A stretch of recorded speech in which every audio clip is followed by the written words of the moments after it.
한국교회연구소에서 종교의식에 관한 설문조사를 한 항목 중에 당신은 어떤 교회를 원하십니까? 이런 질문을 했는데 의외의 답이 나왔습니다. 그 답이 상당히 많은 사람들이 그 답이 나왔는데 빨간 벽돌 건물에 교회를 원합니다. 이렇게 나왔습니다. 원래 의도한 것이 그것이 질문이 아니라 우리는 딱 들으면서 알고 있잖아요. 그런데 그 답이 나왔다는 겁니다. 이거는 뭔가 교회에 대해서 잘못 이해하고 있다는 거죠.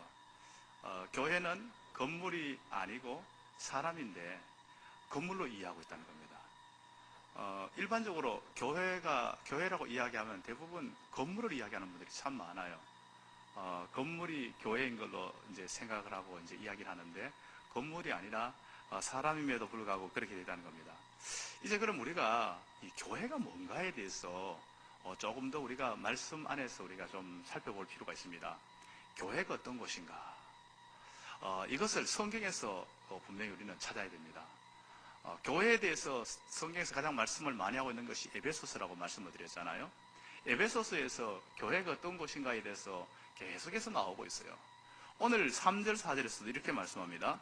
그 계시로 내게 비밀을 알게 하신 것은 내가 먼저 간단히 기록한 것 같으니 그것을 읽으면 내가 그리스도의 비밀을 깨달은 것을 너희가 알 수 있으리라. 그리스도의 비밀을 깨달은 이러한 것을 아는 사람들이 모인 곳이 교회라는 겁니다. 자, 그러면 이제 이 그리스도의 이 비밀이 뭔가, 이 비밀. 비밀이 뭔가에 대해서 조금 더 우리가 살펴보기 위해서요. 우리가 참고해야 될 성경이 또 어디 있는가 하면요. 골로새서입니다. 에베소서하고 골로새서는 쌍둥이 복음이라고 합니다. 그래서 에베소서를 읽다가 잘 이해가 안 되면 골로새서를 보면 이해가 됩니다. 골로새서 보다가 이해 안 되면 에베소서 보면 연결되어 보입니다. 그런데 에베소서하고 골로새서에서 가장 많이 여러 가지 다른 데에 비해 가지고 많이 나오고 있는 단어가 비밀이라는 단어, 비밀. 이 비밀이 뭔가? 이 비밀이 뭔가에 대해서 골로새서에서 명확하게 말씀을 하고 있습니다. 골로새서 1장 27절에 이렇게 말씀합니다. 하나님이 그들로 하여금 이 비밀이 영광이 이방인 가운데 얼마나 풍성한지를 알게 하려 하심이라. 이 비밀은 너희 안에 계신 그리스도시니 곧 영광의 소망이니라. 이 비밀이 바로 그리스도라는 겁니다. 그리스도가 이 비밀이라는 겁니다. 바로 앞절 골로새서 1장 27절로 이렇게 이 비밀은 만세와 만대로부터 감추어졌던 것인데 이제는 그의 성도들에게 나타났는데 이 나타나는 비밀이 뭔가 하면 바로 곧 그리스도라는 것입니다. 그리스도라는 겁니다. 자, 그러면 교회를 정리할 수 있습니다. 교회는 이 비밀을 깨달은 자들이 모인 곳인데 이 비밀은 뭔가 바로 그리스도라는 겁니다. 그리스도의 구속의 비밀입니다. 이 구속의 비밀을 깨달은 자들의 모임이 바로 교회라는 사실을 우리에게 잘 말씀해 주고 있습니다. 이 비밀이 이 원어로 히라 원어로 무스테리온입니다. 이거 여기서 미스테리가 나오는데요. 무스테리온 이거는 뭐냐면 이 뜻 알려진 비밀. 그러니까 공개된 비밀이라는 겁니다. 공공연하게 나타나야 될 비밀이라는 겁니다. 이런 비밀이라는 겁니다. 이 비밀은 사실 가려져 있는 거지만은 이것을 알지 못하는 자들에 가려져 있는 거지만은 이 가려져 있는 이것이 계속해서 드러나야 될 비밀이라는 것입니다. 이것을 이제 교회가 이제 이 사명을 감당해야 된다는 것이 오늘 계속 이어서 나오는 말씀입니다. 이 비밀을 깨달은 자들의 모임이 교회라는 사실을 먼저 전제를 하면서 이 비밀 가운데 온전히 우리가 날마다 우리가 함께 서가야 된다는 겁니다. 우리는 지난주 말씀을 통하여서 둘로 하나를 만드사 이 제목을 가지고 복음 안에서 둘이 하나가 된다는 말씀을 나눴습니다. 복음 안에서 둘이 하나. 원래 우리는 하나 되지 못하는 것들이 많이 있었잖아요. 첫 번째는 하나님과 우리가 하나 되지 못했습니다. 죄인된 인간과 거룩하신 하나님과 도저히 하나 될 수 없는 상황이 되어 있었습니다. 이방인과 유대인은 절대로 하나 될 수 없는 이런 상황이었습니다. 그리고 또한 인간관계 속에서도 원수 맺은 하나 될 수 없는 관계들이 많이 있었습니다. 이러한 것들이 있는데 이 모든 것들을 둘로 하나를 뭘로 만들었습니까? 바로 예수 그리스도의 십자가의 이 피로 말미암아 그 피를 힘입어 하나님 앞에 나아갈 수 있는 길이 열려지게 되고요. 그것을 또한 그리스도가 우리 가운데 오심으로 말미암아 이방인과 유대인의 그 벽을 허물어버리고 하나가 되도록 만들고 원수 맺은 이 모든 것들을 하나 되도록 이 만들어 놓은 것이 바로 그리스도의 이 놀라운 사역이라는 겁니다. 이 사역 속에서 유대인을 넘어서고 이방인을 넘어서고 모든 것들을 다 초월해서 공통점을 가질 수 있는 것, 그리스도를 믿는 자들이 모인 것이 바로 교회라는 겁니다. 모든 민족과 모든 계층과 모든 것을 다 초월해서 예수 그리스도의 구속의 이 놀라운 비밀을 믿고 그것을 깨달은 자들의 모임이 바로 교회라는 겁니다. 이걸 지식적으로 아는 사람들을 이야기하는 게 아닙니다. 지식적으로 아는 것을 이야기한다면 깨달은 자들, 이 비밀을 깨달은 자라고 이야기하지 않을 것입니다. 이 비밀을 깨달은 자라는 것은 하나님이 우리를 얼마나 사랑하셨고, 하나님이 사랑하셔서 독생자를 우리 가운데 보내주셨고, 그 독생자 보내신 예수 그리스도의 그 피가 우리의 모든 죄를 사하고 하나님 앞에 나갈 수 있는 길을 열어주셨고, 또한 이방인과 유대인이 하나 되게 하셨고, 우리 모두가 이 그리스도의 이 복음 안에서 하나 되게 했다는 이 사실을 깨닫는 자, 이것을 믿는 자, 이것을 진정으로 받아들이는 자들의 모임이 바로 교회라는 사실을 분명하게 우리에게 밝히고 있습니다. 그러면서 오늘은요, 이제 교회로 말미암아, 이러한 교회로 말미암아 어떤 일이 일어나게 되었는가, 여기에 대한 것을 말씀을 하고 있습니다. 이 교회로 인하여서 어떤 일이 일어나게 됐는가. 10절 말씀에서 이렇게 말씀합니다. 이제 교회로 말미암아 하늘에 있는 통치자들과 권세들에게 하나님의 각종 지혜를 알게 하려 하심이니 말씀하고 있습니다. 지금 이 교회로 말미암아 얼마나 놀라운 일들이 일어났는가에 대한 것을 지금 현재 말씀하고 있는 겁니다. 교회로 말미암아 얼마나 놀라운 일이 일어났는가. 지금 여기에서 말씀하고 있는 권세들과 통치자들, 이건 누구를 이야기하는 천사들입니다. 천사들. 천사들에게까지 이 교회로 말미암아 이 하나님의 각종 지혜를 알게 했다는 겁니다. 교회를 통해 가지고. 교회가 얼마나 대단한 것인지 알겠죠. 천사들에게까지 이것을 알도록 했다는 겁니다. 교회의 이 놀라운 비밀을. 우리 찬송가 가사에 이런 것 같아요.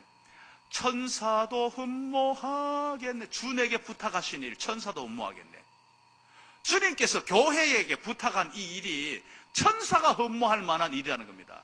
그렇다면 교회는 얼마나 영광스럽고 얼마나 고귀하고 얼마나 중요하다는 사실을 우리에게 잘 알려주고 있다는 것입니다. 이 땅에 비록 교회가요, 불완전해요. 인간들이 모여 있으니까 여러 가지 문제가 있어요. 허물이 있어요. 그렇지만은 여전히 하나님은 이 교회를 통하여 일하신다는 사실을 우리는 잊지 말아야 됩니다. 사람들 자체가 불완전해요. 사람들이 문제가 있어요. 여러 가지 허물이 있어요. 그러나 하나님은 여전히 완전하신 하나님은 불완전한 사람을 통해서 일하세요. 마찬가지로 완전하신 하나님이시지만은 교회가 불완전하고 문제가 있지만은 하나님은 이 교회를 통하여 하나님의 구속의 사역을 펼치기로 이미 계획하셨다는 겁니다. 그렇기 때문에 교회는 너무너무 중요하다는 사실을 우리에게 분명히 말씀해 주고 있다는 겁니다. 이토록 놀랍고 영광스러운 교회가 이 사역을 잘 감당하기 위해서 어떻게 해야 될까요? 첫 번째로요, 교회는 이방과 타인을 위해서 존재해야 된다는 사실을 알아야 된다는 겁니다. 우리가 딱 들을 때, 교회가 타인을 위해서 존재한다고? 나는 나를 위해서 지금 교회에 나오고 있는데, 내가 구원받고, 내가 복받고, 내가 잘 되려고 지금 현재 교회에 나오고 있는데, 무슨 타인이야? 이런 우리는 생각하지만은요, 교회는 타인을 위해서 존재하는 겁니다. 교회는 이방을 위해서 존재하는 것입니다. 우리는 이것을 분명히 알아야 됩니다. 오늘 2절 말씀에서 너희를 위하여, 지금 현재 바울은 지금 현재 뭐라고 이야기하고 있습니까? 너희를 위하여 내게 주신 하나님의 이 은혜의 경륜을 너희가 들었을 테이라. 지금 현재 바울이 지금 현재 이 사역하고 있는 것은 자기 자신을 위해서 하고 있는 게 아니라는 겁니다. 나 하나 구원받고 복받고 내가 잘되고 이것을 위해서 내가 지금 현재 이 일을 하고 있는 것이 아니라, 지금 너희라는 것은 에베소에 있는 사람들입니다. 이방인들입니다. 너희를 위해서 내가 지금 현재 애쓰고 수고하고 여러 가지 힘쓰고 있다는 것입니다. 너희를 위한 것이라는 겁니다. 지금 교회는요, 이 너희를 위한 그 교회가 되어야 됩니다. 이 교회가 되어야 되지 나를 위한 것이 되어서는 되지 않아요. 나는 이미 어떤 존재입니까?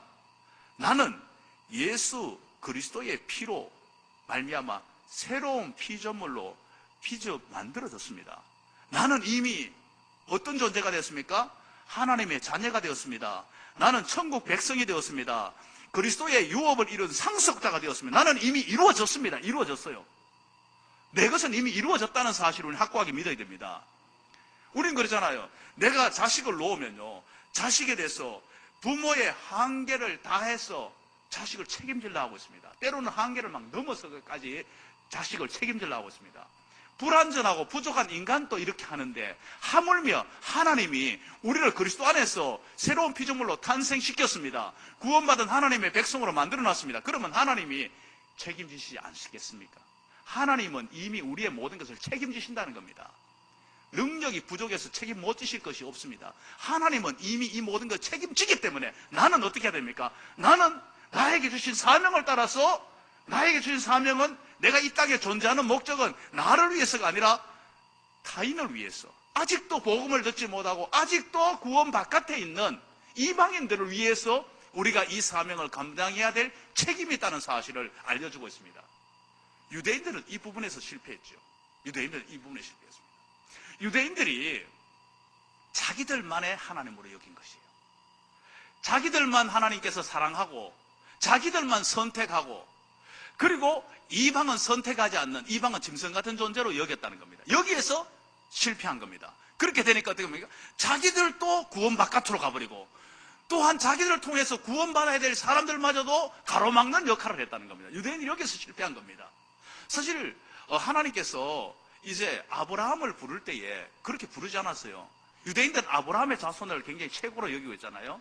하나님께서 아브라함을 부를 때 창세기 12장 3절에 보면요, 너는 복의 모든 민족 가운데서 땅의 모든 족속이 너로 말미암아 복을 얻을 것이라고 말씀하고 있습니다.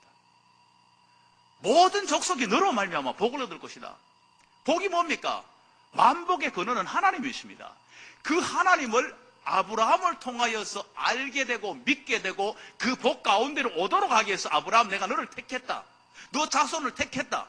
그런데 이들은 우리만 잘나고, 우리만 하나님이 사랑하시고, 우리만 구원하시고, 우리만 복 주기를 원하신다, 이렇게 생각함으로 말미암아 이들은 이 부분에서 실패했다는 겁니다.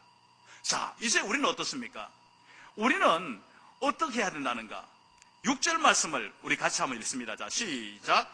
이는 이방인들이 복음으로 말미암아 그리스도 예수 안에서 함께 상속자가 되고 함께 지체가 되고 함께 약속에 참여하는 자가 됨이라.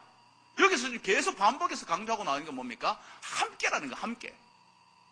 만약에 나를 위한 것으로 끝이다 그러면요, 나 하나를 위한 건 함께라는 단어를 쓸 필요가 없는 거예요. 함께라는 것에 빠져버려야 되는 겁니다. 그런데 나 하나만 구원받고 나 하나만 잘 되기 위해서 하나님께서 나를 구원하신 것이 아니라는 겁니다. 나를 통하여서요, 함께 예수 안에서 상속자가 되고 함께 지체가 되고 함께 약속에 참여하는 자가 되도록 하기 위해서 나를 하나님께서 먼저 택하시고 나에게 이 놀라운 일들을 맡겨주었다는 사실을 우리에게 분명하게 말씀을 해주고 있다는 것입니다. 이걸 위해서 우리는요, 분명하게 기억해야 됩니다. 예수 그리스도께서 이 둘로 하나를 만드사 중간에 막힌 담을 허신 것은요, 우리를 통하여 이 일들을 계속해서 이루어 나가기를 원하고 있다는 겁니다. 바로 교회를 통하여 이 일을 이루어 나가기를 원하고 있다는 겁니다. 그런데 과연 지금 현재 교회가 그런가? 우리가 한번 생각해 볼 필요가 있습니다. 교회가 그런가? 우리가 한번 생각해 볼 텐데, 교회가 사실 지금 현대 교회가 그러지 못하거든요. 이게 굉장히 지금 현재 교회가 많이 왜곡되고 문제가 생긴 모습이 되었습니다. 왜 이런 문제가 생겨가 됐는가? 이 말씀을 묵상하다가 교회가 왜 이렇게 세소가 되고 왜 이렇게 문제가 됐는가? 하나님이 원래 디자인하고 원래 계획한 교회 모습이 이게 아닌데 왜 이렇게 됐는가 생각하다 보니까요, 뭐가 하다 보니까 교회가 세상의 여러 가지 모습들이 교회 안으로 많이 들어와서 이렇게 변질되어 버렸구나 하는 생각을 했습니다. 뭔가 세상의 논리는 어떻습니까? 세상은 마케팅 논리입니다. 마케팅 논리 뭡니까?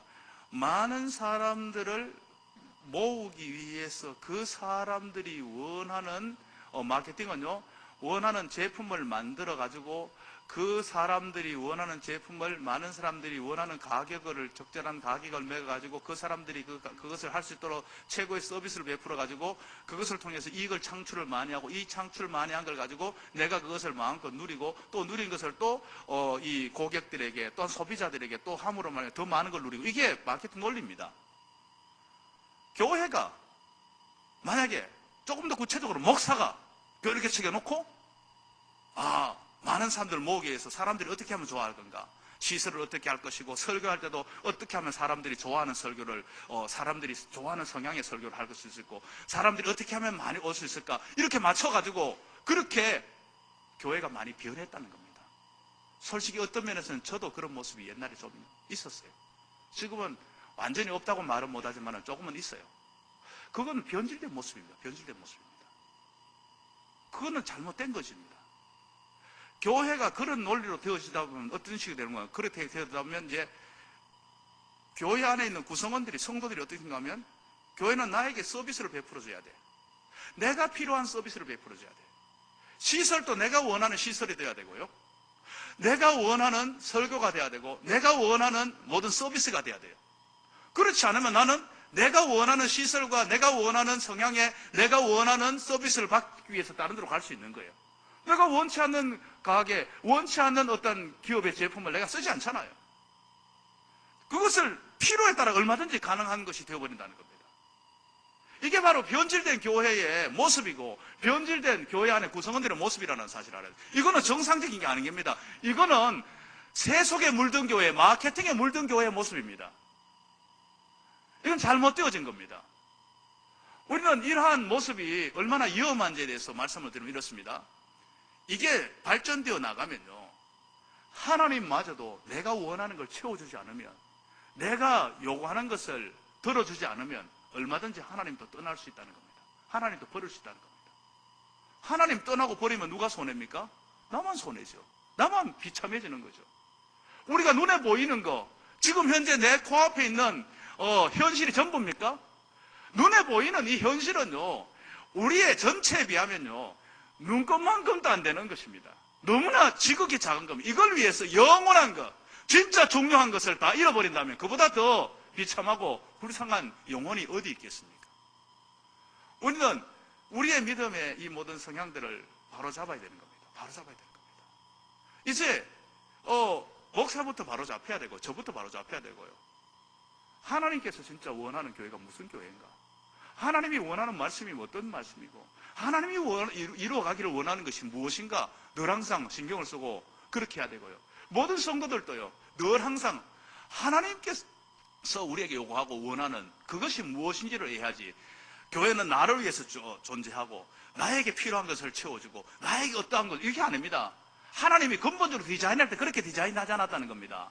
하나님이 교회를 설계하실 때, 디자인할 때에 이미 너희들은 내가 구원했고 너희들은 내가 책임진다, 너희들은 걱정하지 말아라, 이제 너희들이 할 바는 이방을 위해서, 타인을 위해서 그렇게 살아가는 것이 너희들이 할 일이다. 아직도 이것을 알지 못하는 자들에게 이 복음을 전가하고 나를 알게 하는 것, 이것이 너희들이 할 일이라는 사실을 분명하게 지금 현재 주님은 말씀하고 있다는 것을 우리는 알아야 된다는 것입니다.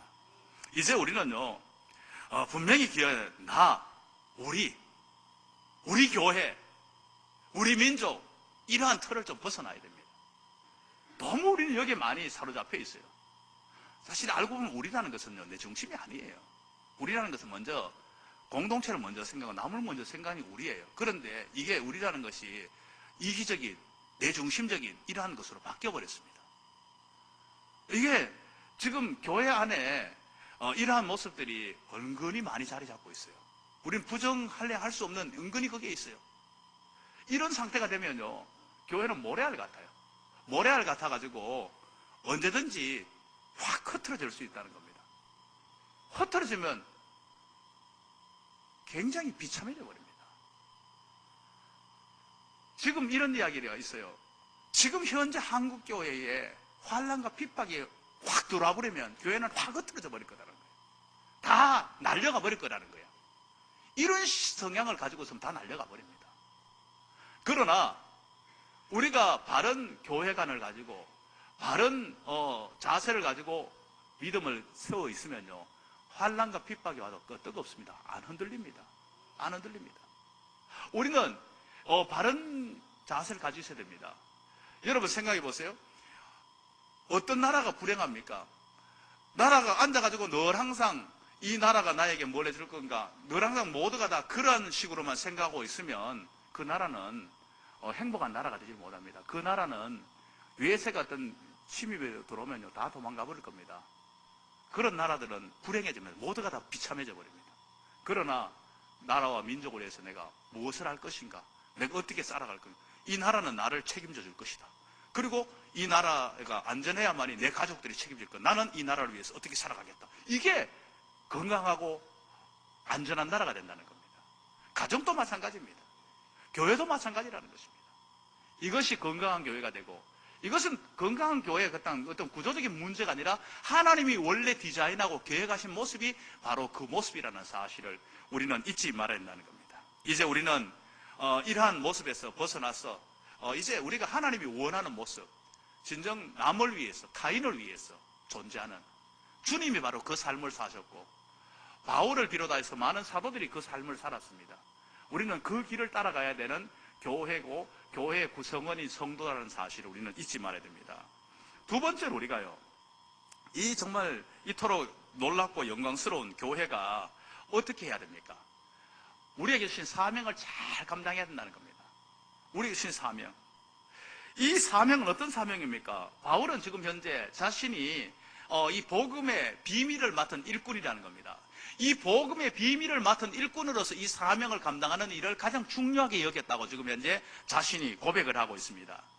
그러면서 이제 이 자신이 이 각종 지혜를 알게 하는, 이 비밀의 지혜를 알게 하는 이 일들을 위해서 교회가 이것을 감당해야 된다는 사실을 10절에서 분명하게 밝히고 있습니다. 이것이 얼마나 중요하다는 거 우리가 앞서 말씀을 나눴잖아요. 천사들마저도 흠모할 만한 일이라는 거예요. 천사들마저도.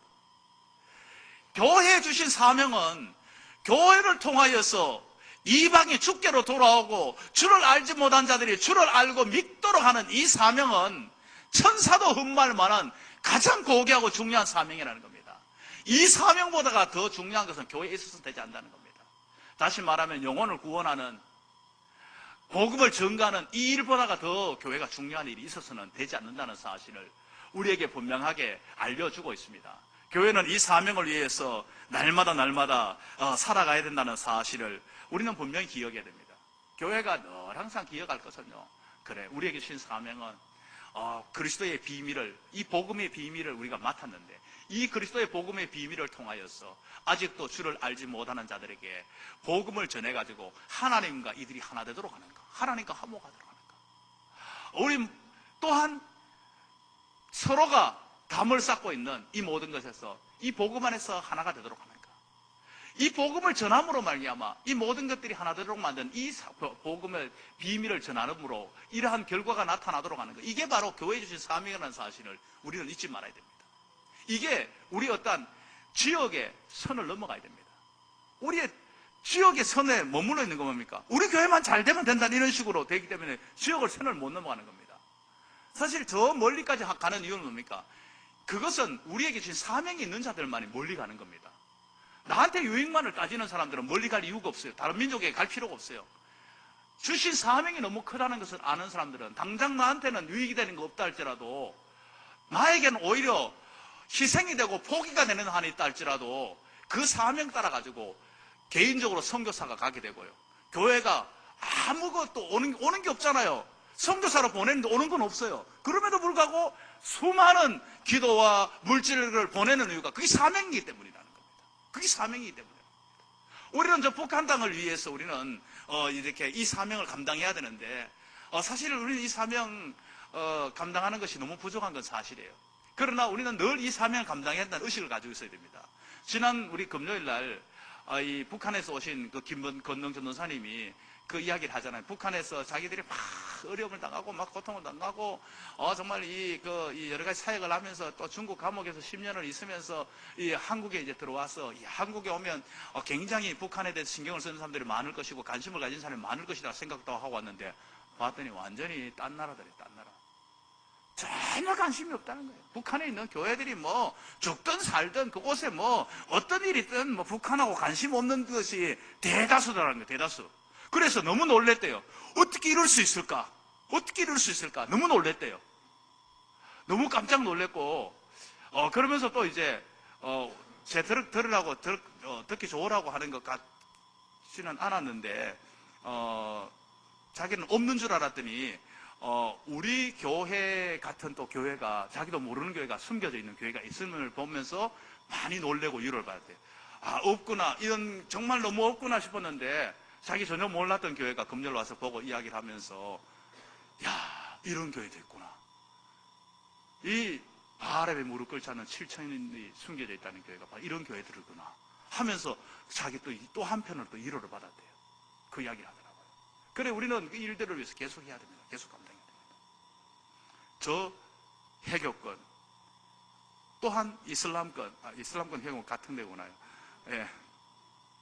힌두권, 그리고 공산과 지금 현재요. 중국은 엄청난 핍박이 심합니다. 중국에 있는 큰 교회들은요, 그 드러난 큰 교회들은 다 지금 문을 닫아도록 합니다. 닫아도록 합니다. 어마어마한 편. 지금 뉴스도 지난주에 나왔어요. 그 앞에 또 그랬어요. 그래서 교회 문을 닫아다가 지난 겨울에도 바깥에 막 눈이 막 내리는데 거기에서 예배 드리고 있는 그 목사님과 성도들의 사진이 이렇게 찍혀 있는 걸 제가 받았어요. 너무나 지금 현재 어려움들이 많습니다. 그런 것을 우리는 보면서 우리에게 주신 사명이라고 생각하면서 그들을 위해서 기도하고 그들을 위해서 선교하고 복음을 전하는 이 사명이 우리 교회에 있다는 사실을 잊지 말아야 됩니다. 그리고 낙도와 오지 이러한 개척교회에 대해서 관심을 가져야 됩니다. 이게 바로 이 교회가 정말 우리에게 주신 사명이라는 사실을 잊지 말아야 됩니다. 교회가 그러지 못하면요, 내 교회만 잘 되면 돼 이런 식으로 돼버리는 거예요. 그래가지고 막 버스를 막 큰 교회에서 막 돌립니다. 막 온 데 다 돌립니다. 돌리면요, 그러면 완전히 진공청소기가 막 착착 빨아들이듯이 막 온 데를 막 다 빨고 가버립니다. 빨고 가버리면 개척교회들이 다 죽어버립니다. 약한 교회들이 다 죽어버립니다. 그러면 그게 하나님이 기뻐하실 일일까요? 아니에요. 어떤 교회들은요, 당신네들이 그렇게 크다고 건물 잘 지어놓고 시설 잘 해놓고 그렇게 버스를 돌리면 어떻게 하냐? 그럴 때에 그 목사님, 아이고 깨달아가지고 잘못했다고, 우리는 미처 것까지 생각 못했다고 버스를 싹 없앤 교회도 있어요. 싹 없애버렸어요. 어떤 교회는 웃기고 있네. 너희들도 그러면 차 돌려. 큰 차 못 돌리면 작은 차 돌리면 될 거 아니야. 이러면서 하고 있는 거예요. 이 교회를 모르는 거예요. 교회를 몰라서 하는 말이에요. 교회는 우리가 정말 함께 복음을 전하고 함께 잘 돼야 되는 겁니다. 이곳에 있는 교회가 잘 돼야 되고, 북한에 있는 교회 잘 돼야 되고, 핍박당하는 중국과 해교권에 있는 교회들이 다 잘 돼야 됩니다. 이걸 위해서 우리는요, 아낌없이 있는 모든 것을 다 함께 하는 것. 이게 바로 주님이 교회를 주신 사명이고 이 땅에 교회를 세우신 목적이라는 사실을 잊지 말아야 될 것입니다. 세 번째로요, 이토록 영광스러운 이 교회가 사명을 잘 감당하면 어떻게 해야 될까요? 복음을 위한 고난을 피하지 말아야 된다는 겁니다. 복음을 위한 고난을 영광으로 받아들일 수 있어야 된다는 겁니다. 지금 바울은 1절에서 이렇게 말씀하고 있어요. 이러므로 그리스도 예수의 일로 이방인을 위하여 갇힌 자 된 나 바울은 말하거니와. 지금 현재 이방을 위해서 지금 현재 이 사명을 감당하다가 복을 받은 게 아니에요. 세상에 복을 받은 게 아니에요. 칭찬을 받은 게 아니에요. 지금 감옥에 갇혔습니다. 갇히게 되니까 누가 걱정하는 거니까 그 에베소에 있는 성도들이 걱정을 하는 거예요.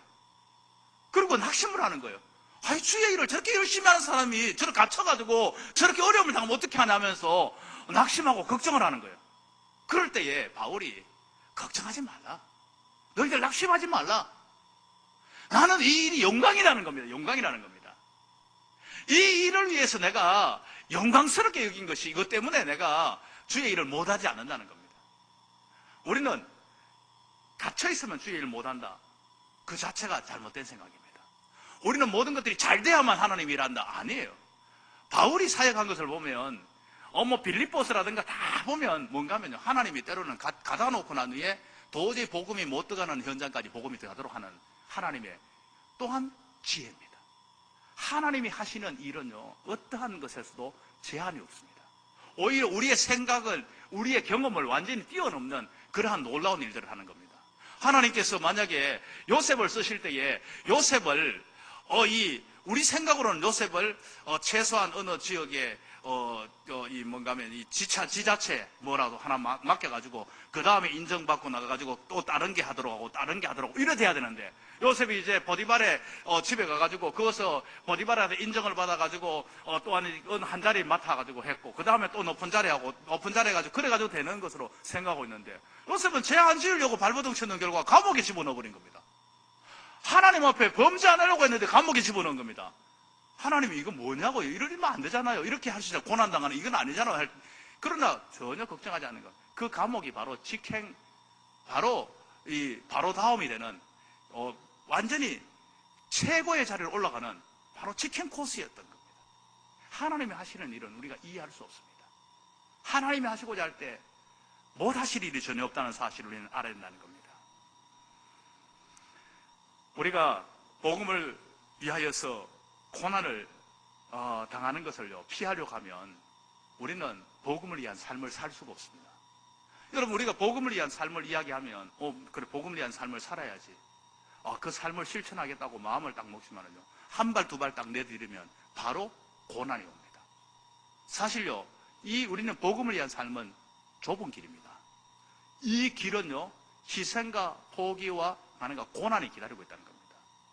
이 복음을 위한 길을 내가 걸어가면 하나님이 나한테 내가 10을 딱 집어넣었을 때에 하나님은 100을 탁 주는 이런 식이 아니라는 겁니다. 복음을 위해서 살아갈 때 때로는 10을 집어넣어가지고 100을 줄 수도 있지만은 10을 집어넣었을 때 마이너스 100을 줄 수도 있다는 겁니다. 고난이 올 수 있다는 겁니다. 그럴 때도 그 길을 갈 수 있느냐? 이것은 복음의 영광을 아는 자만이 갈 수 있는 사람들이라는 겁니다. 복음의 영광을 아는 자는 기꺼이 그 길을 걸어간다는 겁니다. 이걸 모르는 사람들은요, 몇 발짝 뒤있다가 못 가겠네, 안 가겠다고 포기해버립니다. 그 길은 포기하다 보니까 결국은 못 가는 그런 상태가 된다는 것을 알아야 됩니다. 우리는 이 복음의 이 영광이 있다는 사실을 우리는 기억하면서, 그 영광은 정말 이 고난과 비교할 수 없는 그러한 엄청난 영광이 우리에게 있다는 사실을 기억하면서 우리는 그 길을 걸어가야 될 것입니다. 이제 에베소서를 통하여 우리는 나가면서 계속해서 교회가 어떤 것인가 함께 우리가 말씀을 나누고 있습니다. 계속 이런 말씀을 나누면서 우리는 이 교회가 우리 자신에게서부터, 우리 교회에서부터 새로워져야 된다는 것을 우리는 날마다 기억해야 됩니다. 지금 이 교회가 얼마나 엄청나고 놀라운 곳이라는 것을 우리는 알면요, 우리는 이 교회에 대해서 새로운 자세를 가질 수밖에 없습니다. 교회가 이렇게 엄청나고 놀라웠고 신비한 곳임에도 불구하고 세상 속에서 신비함을 잃은 이유가 뭡니까? 이 모습을 유지하지 못하고 세속화되고 세상의 것이 이곳에 와서 자리를 잡으면 말미암아 신비함이 하나도 없는 겁니다. 교회의 영광스러움을 다 잃어버렸다는 겁니다. 이제는 이것을 다시금 회복해야 됩니다.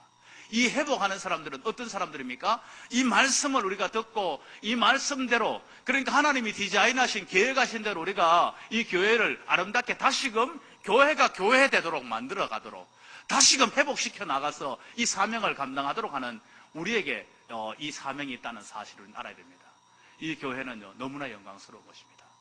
우리가 이 교회가 이 영광스러운 것이 남을 위해서, 이방을 위해서, 또한 우리에게 이 교회가 영혼을 구원하는 이 사명이 가장 중요하고, 이 사명을 감당하는데 희생과 포기와 고난이 있다 할지라도 나타날 영광과 비교할 수 없기 때문에 끝까지 이 길을 걸어갈 수 있는 우리 모든 복된 성도들이 다 될 수 있기를 간절히 바랍니다.